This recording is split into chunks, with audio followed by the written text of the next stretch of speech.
How do relationships actually start? In general, there are three main factors that decide whether a relationship starts or not. The first factor is proximity. A lot of relationships begin simply because two people are close to each other for a longer period of time. Maybe they know each other through the same friend group. Maybe they work together.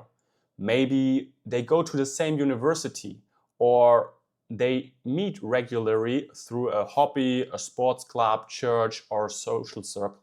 So they are pretty close to each other and see each other often. Proximity does not automatically create love, but it creates the opportunity for love. The second factor is comfort. Dating today can be very exhausting. You go on a dating app, you swipe, you match, you write. Some people answer, some people disappear, some people only want something casual, some conversations feel boring, some dates feel awkward, and after a while, many people get tired. They don't want to go through hundreds of Tinder chats, or they don't want to wait forever for one single match. They just want something real, someone who likes them, someone who gives them attention, someone who feels emotionally available. And then maybe they meet someone in their environment, at work, their friend group, or from a party. And this person is nice, available, and gives attention. And it feels easy. It feels comfortable. And especially in the beginning, when the rose-colored glasses are on, everything can seem perfect. So why should I keep looking for someone else? And that is how many relationships begin. Not because both people deeply check their values, their goals, their emotional maturity, or their long-term compatibility, but because it felt good and comfortable in that moment. And the third factor is polarity and attraction. This is the classic reason why someone gets friend-zoned. There can be proximity and comfort. You can spend a lot of time together. You trust each other. You can talk for hours. You feel safe with each other. But somehow there's no attraction, no spark. And then one person says something like, "You're like a brother or a sister to me," or "You are such a great person, but..." That can be very painful. But often what is missing is polarity. Polarity is like two magnets. If you hold two magnets together with the same side, they push each other away. But if you hold the opposite sides together, like plus and minus, then they attract. In relationships, polarity often means the dynamic between masculine and feminine energy. And I want to be clear, this is not about strict gender roles. This does not mean men always have to be one way and women always have to be another way. Every person has both masculine and feminine qualities. But attraction often grows when there is a natural polarity between two people. For example, masculine energy is often connected with presence, direction, confidence, emotional stability, and leadership.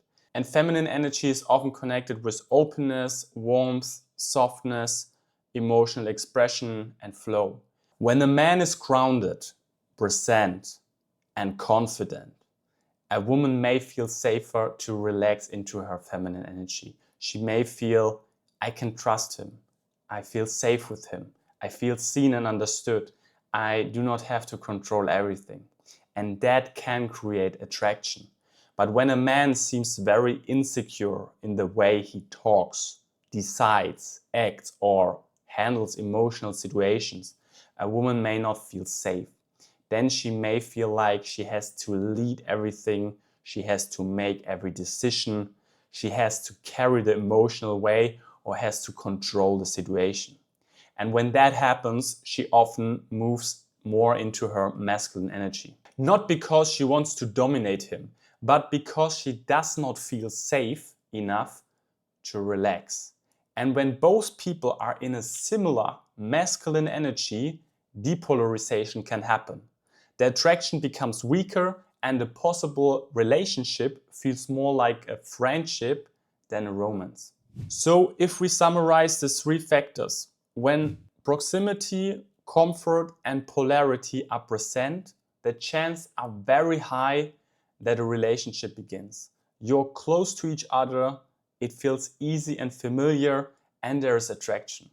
That is a very powerful combination. But here's the problem. These three things do not automatically mean long-term compatibility. And this is where many relationships get into trouble later. Because proximity does not mean shared values. Comfort does not mean emotional maturity, and attraction does not mean you want the same future. Two people can fall in love because they are close, comfortable, and attracted to each other. But they could have big differences in long-term goals and values. For example, one person wants kids and the other does not. Or they could have opposite values. One values safety and the other adventure as their priority. So one is always looking that everything is safe and the other is always easy peasy and likes the thrill.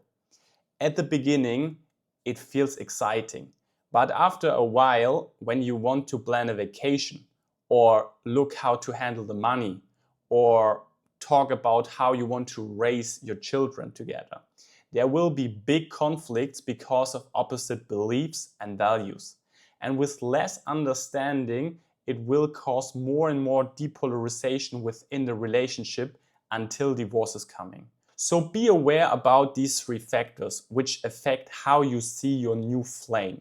And look if you both share the same values and life goals. And if your partner has different values as you, but you want to be with this person, you need to understand and accept the values. Because this person will not change. Because that is his or her personality. If you like this video, save it and hit subscribe for more. Your Timon from Relationship.